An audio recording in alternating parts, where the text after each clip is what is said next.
तो सीधा रुख करेंगे अपने मेहमानों की तरफ। आपको बता दें आज हमारे साथ इस चर्चा में जो मेहमान कार्यक्रम का हिस्सा बन रहे हैं वो आपकी स्क्रीन पर होंगे। शिषपाल जी हैं, कांग्रेस के चेहरे हैं, कमलेश रमन जी बीजेपी का चेहरा है और वरिष्ठ पत्रकार गजेंद्र जी हमारे साथ इस कार्यक्रम का हिस्सा है। आप सभी का बहुत बहुत स्वागत है। राजनीतिक मेहमानों की तरफ बाद में कुछ करेंगे। सबसे पहले गजेंद्र भाई आपसे चर्चा की शुरुआत। किस परिप्रेक्ष्य और किस नजरिए से देखा जाए इस मांग को 70 की जगह 101 हो सीट और 5 की जगह 11 लोकसभा सीट? इसके दो मायने हैं। एक तो अभी आपने कुछ दिन पहले दिलीप रावत का बयान सुना कि अगर मेरी नहीं सुनी गई तो विधानसभा जाना बंद कर दूंगा।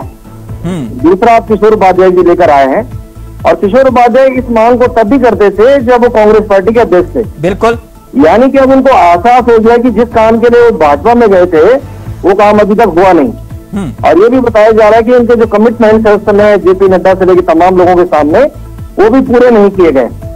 सवाल ये है कि आज गजेंद्र भाई ये कमिटमेंट तो नहीं हुआ होगा। वो रेस कोर्स में जो मीटिंग हुई उसमें ये कमिटमेंट तो नहीं था, कम से कम जहां तक मेरी जानकारी है कि ये वाला नहीं था, कोई दूसरा कमिटमेंट था। चलिए दूसरा भी होगा तो उसकी भी आगे वो चर्चा करेंगे। हाँ। विषय ये है कि ये जो डबल इंजन की सरकार है ये इनके मुख्यमंत्री वगैरह थे निशंक, उन्होंने 4 जिलों की घोषणा करी थी। बिल्कुल, वो चले गए, आज तक जिले नहीं बने। उसके बाद दूसरे मुख्यमंत्री बने त्रिवेंद्र सिंह रावत, उन्होंने कमिश्नर बनाया, जो है गैर सैन को कमिश्नर ही बनाया। हाँ। उनकी भी कुर्सी चली गई, पता नहीं चला कमिश्नर कहाँ चली गई। असल बात यह है कि क्या किशोर उपाध्याय के मन में कोई डर है? अभी मैं कुछ देर पहले उनके साथ ही एक टीवी डिबेट में चर्चा में था, बात वहां आ नहीं पाई।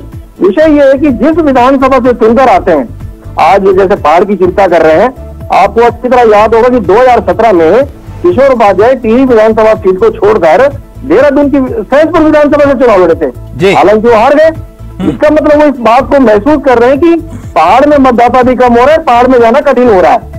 दूसरा ये है कि जिस विधानसभा से चुनकर आते हैं वहां पर जो उनके दो मुख्य दुश्मन है राजनीतिक रूप से, दिनेश धन है जो एक बार विधायक रहे, एक बार धन सिंह नेगी रहे, वो भी भाजपा में आ गए। हाँ। और ऐसे 2 दर्जन लोग हैं जो कांग्रेस पार्टी से चुनाव लड़े 2022 में, लेकिन आज भाजपा में आ गए।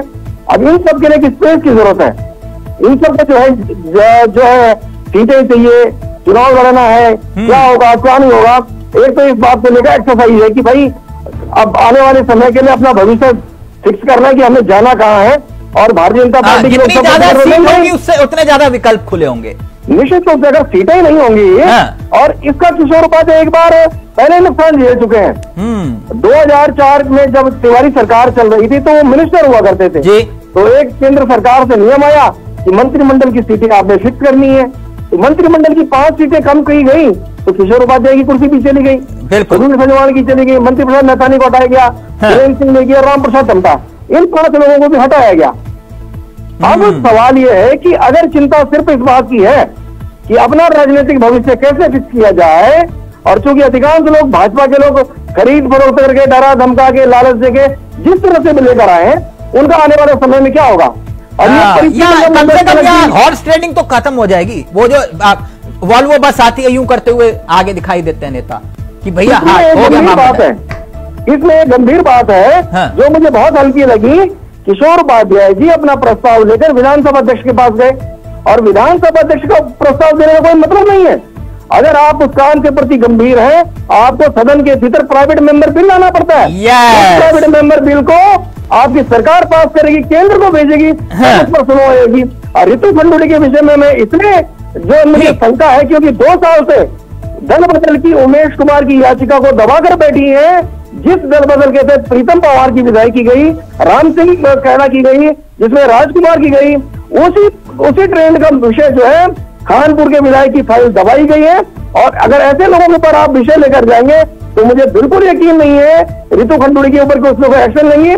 उनको प्राइवेट मेंबर बिल लाना चाहिए, कैबिनेट में विषय आना चाहिए और सरकार जो विधानसभा में पास आएगा इसमें विधानसभा अध्यक्ष का रोल क्या हो जाता है, ये भी एक बड़ा सवाल है। बहुत वैलिड सवाल उठाया। एक मिनट कमलेश जी, किस परिप्रेक्ष्य में देखा जाए किशोर उपाध्याय जी की इस मांग को? तिलक जी, मैं गजेंद्र भाई की बात का भी जवाब दूंगी, लेकिन मैं ये किशोर जी के बयान के ऊपर जो हमारी डिबेट चल रही है, वो विधायक है, जनप्रतिनिधि है और अपने विचार अपने मत और अपना प्रस्ताव सरकार को दे सकते हैं, और उन्होंने दिया। और सरकार उसमें क्या मंथन करती है, क्या उनके साथ वार्ता करती है, ये आने वाला समय बताएगा। सरकार को प्रस्ताव नहीं गया, ना सरकार को प्रस्ताव नहीं गया। देखिए, जो विधानसभा अध्यक्ष, अब ये आप कहेंगे, एक मिनट, संवैधानिक प्रक्रिया क्या है, कैसे 70 से 101 सीटें होंगी? एक मिनट, मुझे लगता है कि हमसे ज्यादा किशोर उपाध्याय को इस मामले का ज्ञान होगा, मुझे ऐसा लगता है ना। वो तो आपके पूर्व प्रदेश अध्यक्ष भी रहे। जब वो हरीश रावत जी के पास इतना बड़ा जत्था लेकर पहुंच गए तो उनको इतना तो सब कुछ मालूम है, और इससे पहले भी वो बकायदा कोर्ट गए इस पूरे मामले को लेकर। मैं गलत तो नहीं कह रहा ना? तो विधानसभा अध्यक्ष का रोल इसमें क्या है, जरा मुझे ये बता दीजिए। तिलक जी, अब थोड़ा सा मैं भी बोल दूं। बिल्कुल। विधानसभा अध्यक्ष भी सरकार का पार्ट है, और वो अपनी बात को उन्होंने अगर विधानसभा अध्यक्ष के सामने रखा है तो क्या वो सरकार के सामने नहीं आएगी? क्या वो मुख्यमंत्री के सामने, कैबिनेट के सामने वो बात नहीं आएगी? अगर कोई विचार है, उनके मत है, क्योंकि वो उनके अपने व्यक्तिगत विचार है, अपना मत है, वो एक विधायक है, प्रतिनिधि के रूप में अपने विचार रख सकते हैं, अपने प्रस्ताव रख सकते हैं, उन्होंने रखा। अब वो किस परिप्रेक्ष्य में है, वो किस लिए रख रहे हैं, ये तो किशोर उपाध्याय जी बेहतर जब बैठेंगे तब बताएंगे। ये व्यक्तिगत विचार है, ये व्यक्तिगत विचार तो आप दोनों जब दूसरी पार्टी में और जब आपके प्रदेश अध्यक्ष हुआ करते तब भी ये व्यक्तिगत विचार तो सुनाई देते थे। नहीं तिलक जी, अभी गजेंद्र भाई हमारे कह रहे थे, अभी वो जिस तरह के आरोप लगा रहे थे वो एक तरफा केवल और केवल सरकार पर आरोप लगाते हैं। देखिए आप पत्रकारों के कंधे पे ना बंदूक मत रखा करिए। जवाब दीजिए। मैं एक छोटी सी बात, फिर मैं शिषपाल जी के पास। कमलेश जी, अगर इतनी विधानसभा की चिंता है, चलिए वो तो बढ़ेगी नहीं बढ़ेगी, उनको बोलिए एक चिट्ठी जिसकी मांग को लेकर वो धरने पर बैठे थे दिल्ली में, ग्रीन बोनस की मांग को लेकर, आज तक ग्रीन बोनस का जी नहीं बोला उन्होंने। ग्रीन बोनस का जी भी नहीं बोला। जी क्या होता है ग्रीन बोनस का, वो भी नहीं बोला उन्होंने। बोलिए कि कर दे, एक मांग कर दे, लिख दे देश के प्रधानमंत्री के नाम चिट्ठी। और अभी आप कहोगे गजेंद्र जी सरकार के खिलाफ बोल रहे हैं, उनको रखने दीजिए, लेकिन कुछ माना करते हैं, कुछ तय होता है वो सरकार तय करेगी, वो कैबिनेट तय करेगा। मैडम, आप विपक्ष में कुछ और होते हो, सत्ता में कुछ और होते हो। अब मैंने कहा ना कि धरने पर बैठे हो, ग्रीन बोनस का जी नहीं बोलते। अब लिख दीजिए एक चिट्ठी देश के प्रधानमंत्री को, ना लिख कर देख लीजिए। समय पर सब अपनी बात को रखते हैं, पार्टी काउंटर रखी जाती है, सरकार के सामने रखी जाती है, कैबिनेट में रखी जाती है। ठीक, कैबिनेट का भी तो हिस्सा नहीं है। शिषपाल जी, एक बात, आप किस परिप्रेक्ष्य में देखेंगे किशोर उपाध्याय की इस मांग को, और क्या इसमें गलत है अगर 101 सीटें होती हैं तो? देखिए तिलक जी, विधानसभा के सीटें बढ़ाना या न बढ़ाना ये परिसीमन आयोग के अधिकार क्षेत्र का मामला है, और अभी जो है 2026 के लिए परिसीमन आयोग का गठन नहीं हुआ है, और ये केवल एक अभी कवायद का हिस्सा है कि 2026 में, क्योंकि संविधान का संकल्प है, देश के संविधान ने 2026 तक के लिए परिसीमन को स्थगित किया था, तो उम्मीद की जा रही है कि 2026 में परिसीमन आयोग का गठन होगा, और निश्चित तौर पर विधानसभा और लोकसभा की सीटें बढ़ेंगी, तब उत्तराखंड का विषय भी उसके संज्ञान में आएगा। नहीं, आप इस मामले में स्टैंड क्या है आपका? स्टैंड क्या? मैं कह रहा हूँ, जिस भी व्यक्ति ने, जिस भी पार्टी ने इस विषय पे अपनी राय रखनी है, वो परिसीमन आयोग के सम्मुख रखनी है, और वही इसमें सक्षम अथॉरिटी है निर्णय। नहीं तो यहाँ सदन से अगर प्रस्ताव पास हो जाए तो इसमें दिक्कत क्या है? आप सहयोग करेंगे कि नहीं? नहीं, बिल्कुल करेंगे। सरकार हिम्मत करे, और नहीं, सरकार को नहीं हिम्मत करनी, आपको सहयोग करने का ऐलान करना है। इसमें सरकार हिम्मत क्या करेगी? निश्चित तौर पर सहयोग करेंगे अगर सरकार इस प्रकार का कोई प्रस्ताव लाती है, लेकिन ये परिसीमन आयोग के अधिकार क्षेत्र का मामला है, इसीलिए कह रहा हूँ। नहीं तो फिर किशोर उपाध्याय ऐसा क्यों कर रहे हैं? नहीं, अब वो क्यों कर रहे हैं इसका जवाब तो वही दे सकते हैं। आपको क्या लगता है? कांग्रेस पार्टी में, नहीं, अब आपके प्रदेश अध्यक्ष नहीं है, आप खुलकर बोलिए। अब आपके प्रदेश अध्यक्ष नहीं है वो, संगठन में कुछ लोग हैं जो उनके द्वारा, हाँ, बाकी कोई टेंशन नहीं, बोलिए। ये बहुत सही मुद्दा उठा रहे हैं, ये कांग्रेस पार्टी का मुद्दा रहा है, और जब वो कांग्रेस के अध्यक्ष थे उस समय बहुत जोर शोर से इस मुद्दे की पैरवी करते थे, इसके लिए उन्होंने कोर्ट का रुख भी किया था। अब उनको इसकी याद आ गई है, अच्छी बात है। कांग्रेस पार्टी तो पहले से कहती रही है कि भाई पर्वतीय क्षेत्र की दुर्गमता का, वहाँ की जनसंख्या जिस तरीके से कम हो रही है उसका ध्यान रखना चाहिए, क्योंकि जहाँ ज्यादा आबादी है वहां पर जो है ज्यादा सांसद चुने जा रहे हैं और हमारा जो अत्यधिक भूभाग है वो विकास से वंचित रह रहा है, क्योंकि जनसंख्या के आधार पर दिव्य ज्ञान मिल गया आप लोगों को, आधार पर जो है विधायक निधि, सांसद निधि कमलेश जी जवाब दीजिए। वो ये कह रहे हैं ये मांग तो कांग्रेस की थी, जब वो कांग्रेस के प्रदेश अध्यक्ष हुआ करते थे तब ये मांग रखते थे और ये मांग बिल्कुल जायज है। वो मांग हमारी है, बीजेपी की नहीं है।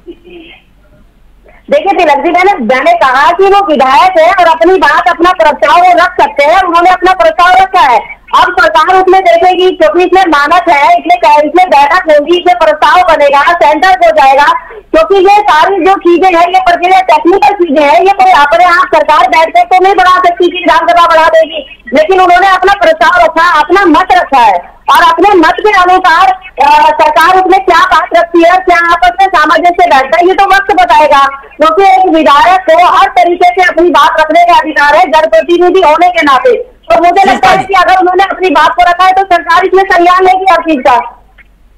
देखिए तिलक जी, मैं तो पहले ही कह रहा हूँ कि बिल्कुल सही मुद्दा उठा रहे हैं और बहुत देर से उनको इस मुद्दे की याद आई है। कांग्रेस पार्टी के दौर में तो बड़े जोर शोर से उठाते थे, लेकिन जब भी परिसीमन आयोग गठित होगा निश्चित तौर पर कांग्रेस पार्टी सक्षम अथॉरिटी के सामने अपनी बात रखेगी। बड़े असहाय हो जाते हैं कांग्रेसी इस मामले में जब पूर्वोत्तर और एक बात गजेंद्र भाई ने बहुत अच्छी कही, मांग कर रहे हैं। शीशपाल जी, निश्चित तौर पर हमारी परिस्थितियां भी पूर्वोत्तर और दक्षिण भारत से भिन्न नहीं है, तो निश्चित तौर पर जो है बल के आधार पर लोकसभा और विधानसभा क्षेत्रों का परिसीमन होना चाहिए, जिससे पर्वतीय क्षेत्र के साथ न्याय हो सके। एक मिनट रुकिए, व्यावहारिकता की बात है ना। 15 अगस्त 2000 शायद 12 या 13, अगर मैं गलत नहीं हूं, parade ground doctor Ramesh Pokhriyal Nishank बोले 4 नए जिले बनेंगे, बोला था कमलेश जी, शीशपाल जी, क्या हुआ उनका? क्या हुआ? 24 आ गया। हरीश रावत जी बोले नहीं, वो जो है बोगड़ा जी बोले नहीं, 13 की जगह जो 4 खोदे उसको और बढ़ा दो, और फिर हरीश रावत जी ने इससे और बढ़ाओ 23-24 कर दो। मन की मौत चल रही थी, वो बोले नहीं ये वाला जिला भी बनाओ, वो वाला भी बनाओ, हुआ ना, बड़ी बात है जिला, जिला नहीं बना, जिले बढ़े हैं ना हमारे। क्या हुआ मैडम? बना पहले 14 जिले थे हमारे, अब 19 जिले। किसके? प्रदेश से। मैडम संगठन की बात नहीं कर रहा मैं राज्य की बात कर रहा हूं। वहां संगठन का ऐलान कर रहे थे, देश के मुख्यमंत्री जो है राज्य के, वो वहां ऐलान कर रहे थे कि भैया हमारे प्रदेश कार्यकारिणी के संगठन के कितने जिले होंगे। क्यों कमलेश बहन मजाक करते हो? एक राज्य का मुख्यमंत्री वहां परेड ग्राउंड में 15 अगस्त के दिन यह ऐलान करेगा कि मेरे बीजेपी के संगठन के कितने जिले बनेंगे? वहां यह ऐलान होगा कि भैया मैं राज्य के कितने नए जिले बना रहा हूं। राज्य के जिलों का ऐलान हुआ है, संगठन के जिलों का ऐलान पार्टी पेन पर होता है। हाँ तो वो संगठन का मामला है मैडम, ये राज्य की बात कर रहा हूं मैं राज्य की बात कर रहा हूँ। उधर के संगठन के जिलों का बखान नहीं किया उन्होंने, मैं राज्यों के जिलों की बात कर रहा हूँ। औपचारिक रूप से राज्य के मुख्यमंत्री ने ऐलान किया कि 4 नए जिले बनेंगे। मैं उन जिलों की बात कर रहा हूं, आप संगठन के जिलों की बात कर रहे हो। एक मिनट गजेंद्र भाई, ये व्यवहारिक है, इतना आसान है, और वो भी तब जब पहाड़ के कहे कि भाई पहाड़ की पीड़ा है, विधायक जो है वो मैदान में आके चुनाव लड़ रहे हैं। मैदान में आके चुनाव नहीं लड़ रहे, वो पहाड़ के जो नेता थे वो मैदान में जो है देहरादून में अपना घर बना चुके हैं। किशोर उपाध्याय जी, मैंने कहा ना कि जो कमिटमेंट उनके साथ हुए थे वो पूरे नहीं हुए हैं। हाँ। और एक कमिटमेंट उनके साथ ये भी था जो बताया जा रहा है कि 2024 का लोकसभा का टिकट उनको देना था, वो भी नहीं दिया गया। हाँ। दूसरा एक और बड़ी चिंता से वो लड़ रहे हैं आजकल, वो टिहरी में मेडिकल कॉलेज खोलने का उन्होंने कमिटमेंट किया था। और आप देखिए कितनी मतलब दिक्कत है कि जब सरकार ने उनको बताया कि भाई ये तो मानक पूरे नहीं करता, तो दूसरी चिट्ठी बनानी पड़ी। उस चिट्ठी में लिखना पड़ा कि जो उत्तरकाशी के जो मरीज है वो टिहरी जिले में आएंगे, जो रुद्रप्रयाग के हैं वो भी जो है टिहरी जिले में आएंगे, जो जहां पर मेडिकल कॉलेज बनाने की बात कर रहे हैं। इसका मतलब इतनी बड़ी दिक्कत व्यवहारिकता है पहाड़ को लेकर। और ये विषय सिर्फ इसलिए नहीं है, जो मैंने कहा हो सकता है कि पॉलिटिकल इनका हो सकता है कि भाई अब सब लोग इकट्ठे हो गए, किसको टिकट दे, रमन जी को कहाँ टिकट मिले ना मिले, किसी दूसरे को मिले ना मिले, बड़ी चिंता है क्योंकि वहाँ बहुत भीड़ इकट्ठी हो गई है। महेंद्र भट्ट ने कहा था कि 18,000 लोग आ गए, अब वो 18,000 लोग तो कहीं ना कहीं खपाने हैं। विषय तिलक भाई ये है कि जो परिसीमन की लड़ाई जिस बात को आज किशोर उपाध्याय जी कह रहे हैं, वो लड़ाई इतनी गंभीर है कि पहाड़ में आपने गांव को जो नगर पंचायत बनाया, नगर पंचायत से नगर पालिका बनाया, नगर पालिका का आपने नगर निगम बनाया। तो जब आप आगे की तरफ बढ़ रहे होते हैं, वहां की भी मानक है कि गांव के प्रधान के टिकट के लिए इतनी जनसंख्या होनी चाहिए, नगर पंचायत के लिए इतनी जनसंख्या होनी चाहिए, नगर पालिका नगर निगम के लिए भी जनसंख्या का ही मानक है। नहीं, जैसे गजेंद्र भाई ये अभी शिषपाल जी बोले नहीं, ये तो हमारी मांग थी, ये हमने की थी, भले ही प्रदेश अध्यक्ष वो थे तो क्या हुआ, ये तो मांग तो हमारी है। ये मांग भले ही आज अपनी बता रहे हो, हाँ। लेकिन इतना आज सब लोग जानते हैं कि कांग्रेस आज स्थिति बहुत खराब है। कांग्रेस के लोग अपनी जो जेन्युइन मांग है उनको लेके भी नहीं लड़ रहे हैं। ये बात अगर किशोर उपाध्याय उठा रहे तो किशोर उपाध्याय जी को इस काम के लिए बधाई दी जानी चाहिए कि कम से कम उनको इस बहाने याद तो आई कि भाई एक गंभीर मुद्दा था जिस मुद्दे को लेकर तो किशोर उपाध्याय को निपटा दिए थे, बताइए, मतलब प्रदेश अध्यक्ष के रूप में। शिषपाल जी बोलिए जल्दी से। देखिए तिलक जी, हमने किसी को नहीं निपटाया। राजनीति में भाई वो बहुत वरिष्ठ नेता है, उन्होंने अपना जो निर्णय लिया, भले आज उस निर्णय से उनको पीड़ा हो रही है भाजपा में, वो अपने को ऐसा ही महसूस कर रहे हैं भाजपा में उनकी सुनवाई नहीं हो रही है, और जो कांग्रेस में प्रदेश अध्यक्ष रहे, मंत्री रहे, आज एक विधायक बन के रह गए हैं, तो उनको वहाँ घुटन महसूस हो रही है। और उनके जैसे अन्य भी बहुत नेता हैं जो घुटन पता क्या थी उनको, घुटन महसूस कर रहे हैं। शिषपाल जी घुटन पता क्या थी, मान सम्मान मैं बताता हूँ, एक मिनट रुको ना, कहीं नहीं मिल सकता। असली घुटन बताता हूँ, शिषपाल जी सुन लो, उनको भी होगा, सुन लो, जिनकी आप चर्चा कर रहे हो। और निश्चित तौर पर जिस तरीके से जो है नेताओं का, कार्यकर्ताओं का सम्मान कांग्रेस पार्टी करती है, भाजपा तो केवल दोहन करती है। मैं बता रहा हूँ क्या सम्मान भी नहीं है। जो इस समय डिबेट में हो रहा है, ऐसा लग रहा है जैसे डिबेट बच्चे कर रहे हैं बैठ के। एक मिनट, देखिए अब बच्चे कर रहे हैं या बड़े कर रहे हैं, जो सवाल 15 अगस्त के दिन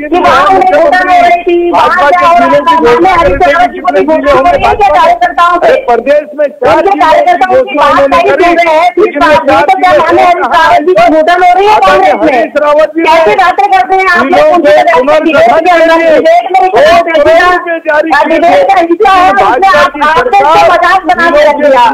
पर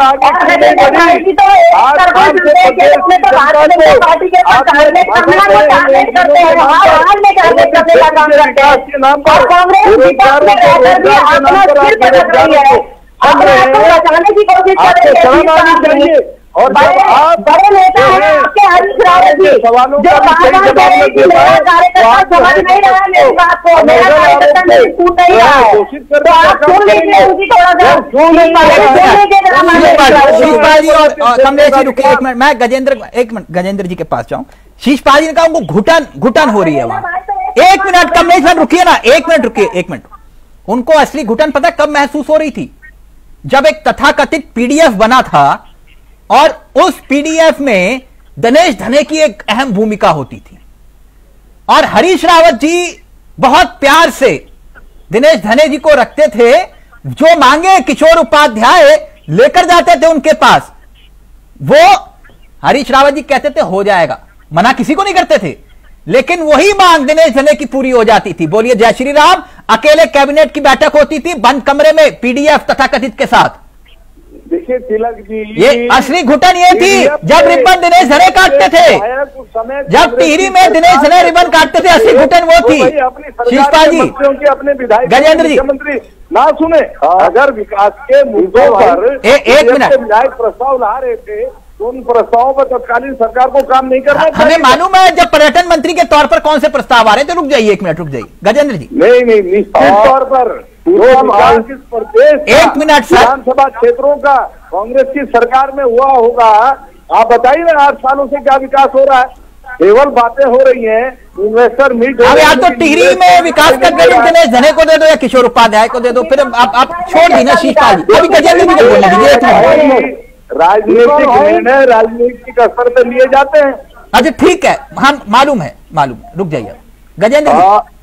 तिलक जी, आज 2024 के उस दौर में हम पत्रकारिता कर रहे हैं, हाँ। जब पत्रकारिता के ऊपर गंभीर सवाल हैं, और मैं बड़ा सौभाग्यशाली व्यक्ति हूँ जिसने कुंवर प्रसून जैसे वरिष्ठ पत्रकार के सानिध्य में पत्रकारिता की पढ़ाई करी है।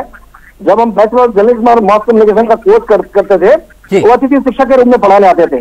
और उन्होंने मुझे एक ही बात सिखाई कि अगर पत्रकारिता में जिंदा रहना है तो ताकतवर लोगों से सवाल पूछना, 70 मिनट जो बैठा होगा उससे सवाल पूछना और उसकी आंख में आंख डालकर सवाल पूछना। इसलिए मैं दंगे की चोट पर कहता हूँ कमलेश रमन जी, अगर आप सत्ता पक्ष से आएंगी तो सवाल आपसे पूछे जाएंगे, और अगर आप मूर्ख विपक्ष में चले जाएंगे, आप जनता नकार देंगी, आपसे कोई सवाल नहीं पूछेगा। और इसलिए आप इस प्रकार की जो बच्चों वाली बातें करते हैं, कम से कम अपनी उम्र का लिहाज कीजिए और सवाल आपसे तब तक पूछे जाएंगे जब तक आप कभी सरकार में जाएंगी, कभी आप भाजपा की सरकार में जाएंगी, तो सवाल का जवाब देने के लिए आपको नहीं बताइएगा। आपको न्याय की बात करनी चाहिए। अगर काम नहीं कह सकते हैं, आपको